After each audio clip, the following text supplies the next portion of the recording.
Spider-Man, Spider-Man. What's up, everyone? I'm the Kaiju no Kami from the Toku Animation News Network, and this is my quickie review of Spider-Man, the animated series.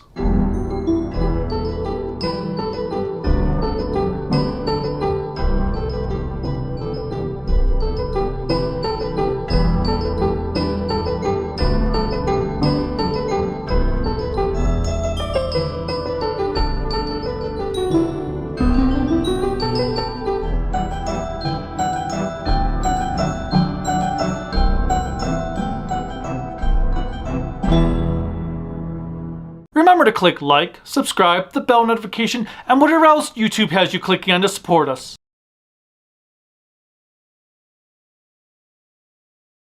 Spider-Man the Animated Series is from 1994. It came out following the success of X-Men. It was written for the most part by one showrunner, John Semper, who he supervised every script, even if he didn't write the script, but he wrote the vast majority of the series. He was pretty much, think of him as like the Shozu Ahara for the animated Spider-Man series, where he wrote pretty much the entire show.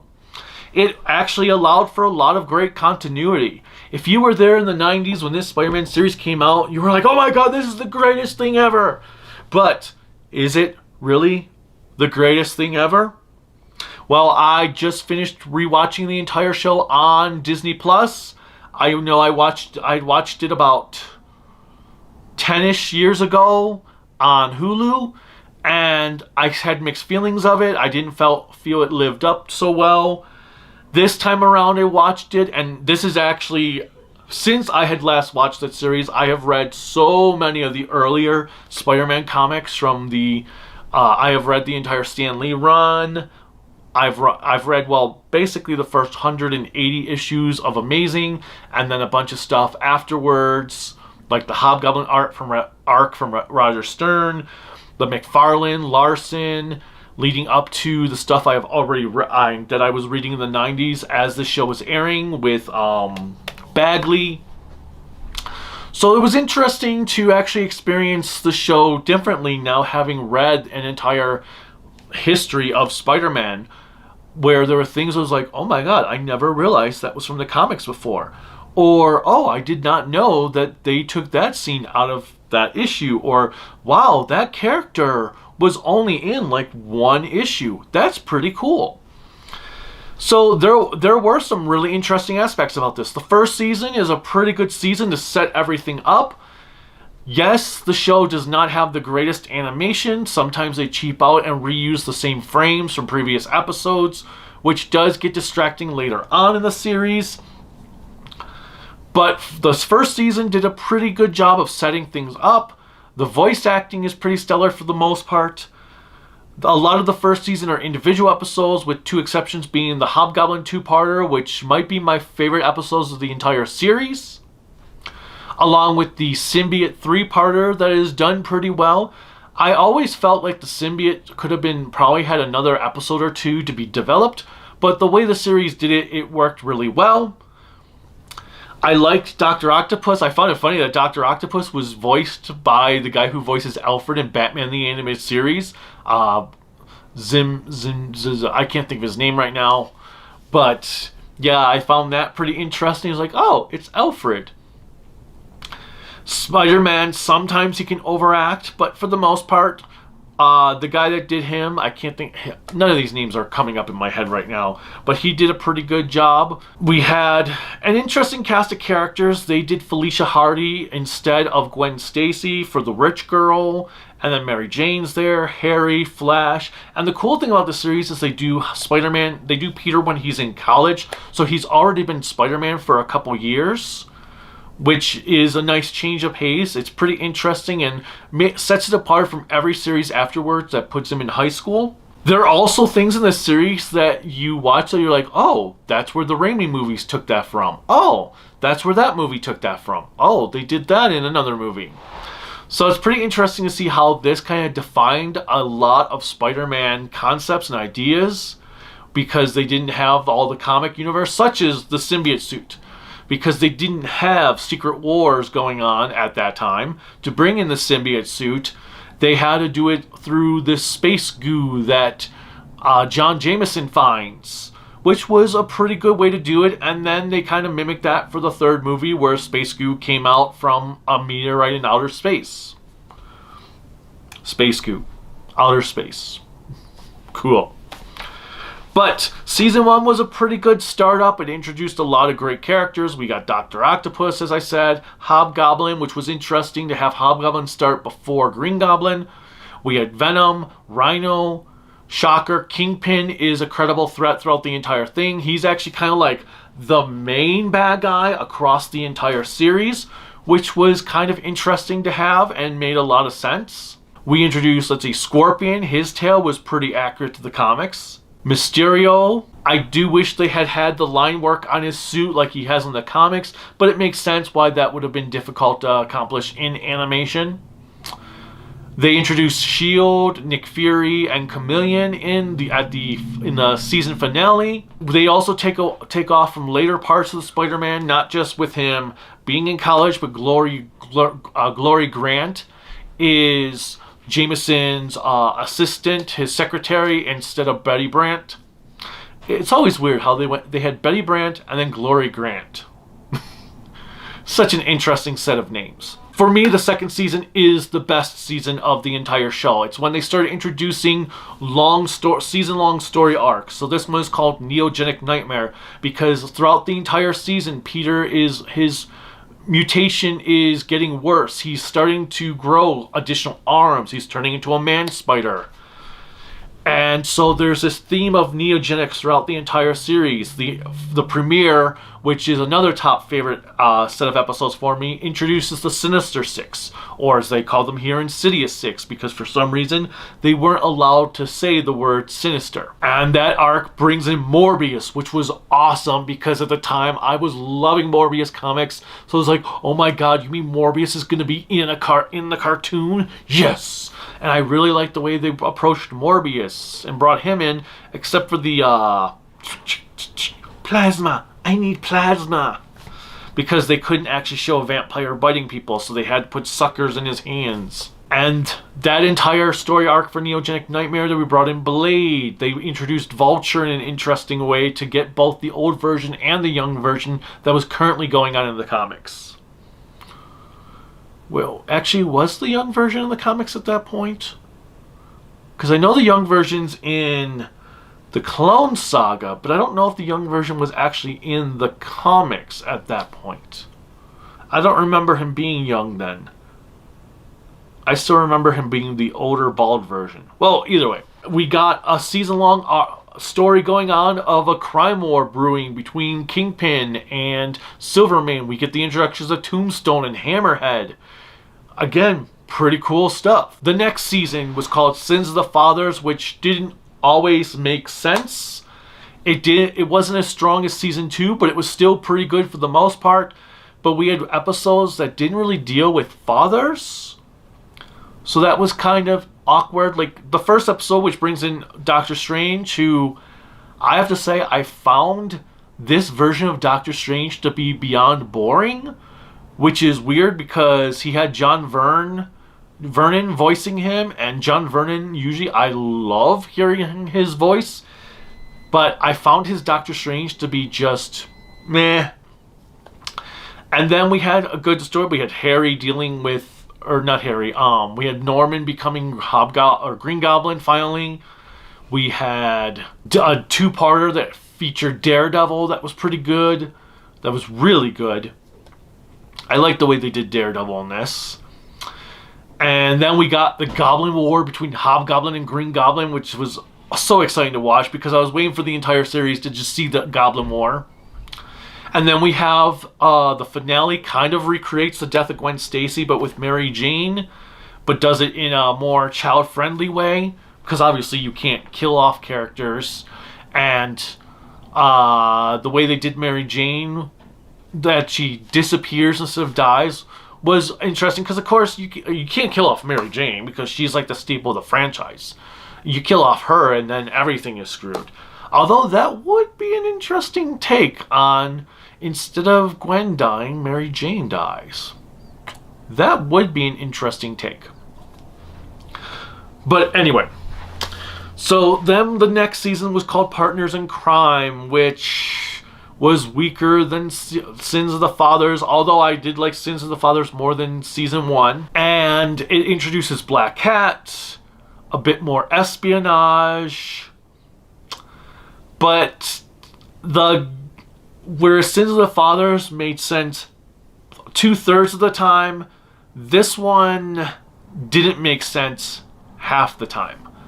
Like, Partners in Crime worked when it was dealing with Spider-Man and Black Cat teaming up, but that was only a few episodes of the entire arc, and then Black Cat just goes off and disappears. She doesn't even show up till the 3rd episode. Morbius returns, and then the final season happens. Well, and Partners in Crime didn't have an overarching plot, which was also equally disappointing. Because the season just ends with Prowler and stuff. Is like, okay. So the following season, we have the wedding of Mary Jane and Peter Parker. We've got the 6 forgettable episodes. Actually, it's not really 6 forgettable episodes. It's a 5-episode arc, but it's pretty forgettable that you think you watched 6 episodes. I should say this wasn't like horrible. It was interesting for them to have the heroes from the golden age of Marvel Comics when they were known as Timely Comics. First 2 episodes that revolved around Peter's parents was a good set of stories. And then it just started getting off the rails. They made Electro was Red Skull's son, which doesn't make sense because Red Skull and Captain America have been gone for 50 years. His son looked like he was in his 40s. The way he talks about his father, and then when Red Skull meets him, he knows who he is, and they talk about him being raised by him, which would mean this guy would have to be around 60-ish for it to make sense, but he's too young for that to make sense. That whole plot point just doesn't make sense. And they do Cap dirty. They don't do Captain America quite well. And then we had another 2-parter with Hydro Man back in season 2 when he first showed up. When he first showed up, went way back into the 90s. I was like, Hydro Man? So they're just basically ripping off Sandman and making him water? Why don't they just do Sandman? I didn't know at the time that Hydro Man was an actual comic book character. And I kind of like the story with Hydro Man it's a commentary on abuse and domestic violence. Pretty intense for a children's 90s show. But then we get this thing that introduces Miles Warren, and he gets some of Spider-Man's DNA to clone him, because the clone saga was going on at the time in the comics, and everybody loved the clone saga. The clone saga was the greatest saga ever, said one person ever. And then it leads into Secret Wars, which I don't know. Secret Wars did nothing for me, but then I recently read the comic version of Secret Wars, and the comic did nothing for me. So my expectations for the movie are not very high. I don't know. I just think the Secret Wars idea is trash. It's just the whole gimmick is getting all these superheroes and villains together and having fan wink. And then we have the 2-parter to finish off the series, the original Spider-Verse, which I like a lot. I think having back in the 90s when you had all these Universal Spider-Men appearing, especially the armored Spider-Man who was in like 10 panels total in his big issue that was premiering the Spider Armor, issue 100, I think it was, of Web of Spider-Man, and it was only in like 10 panels before it's destroyed. That was cool. Having Spider Carnage be the main villain was very well done. Great idea there. The way that the series ends was kind of weird though. We have this like 5-minute sequence of Peter going to the real world and meeting Stan Lee, having a conversation, which on one hand is kind of cool, but Mary Jane is still missing, and then Peter gets picked up by Madam Web. And then they're like, oh yeah, we'll go find Mary Jane now, and the series ends. It's like, whoa, why didn't you just have them get Mary Jane from wherever she is instead of this fan wink Stan Lee cameo? So, overall though, the series is really good. As I said, the animation does get cheap at times. The CGI doesn't work all that well to what their ambitions were. They were ambitious because they had this idea that the CGI being able to move through a city would allow them to have more dynamic web swinging sequences and web swinging chases, but they never really utilized that to their potential. They had sometimes their web slinging scenes just reused the same images over, which kind of sucked. There's also some pretty bad animation errors going on in the Six Forgotten Warriors. There's a sequence where Rhino is attacking everyone and they're like running towards him, but then the next scene, Rhino's on the ground unconscious as if he got knocked out between frames. That was kind of weird. We had Electro had his legs in two places at one time for a few moments. And then just like some of the general animation issues with the stock footage is we'd have a character who walks into her apartment, Carnage, who for being kidified was really done well.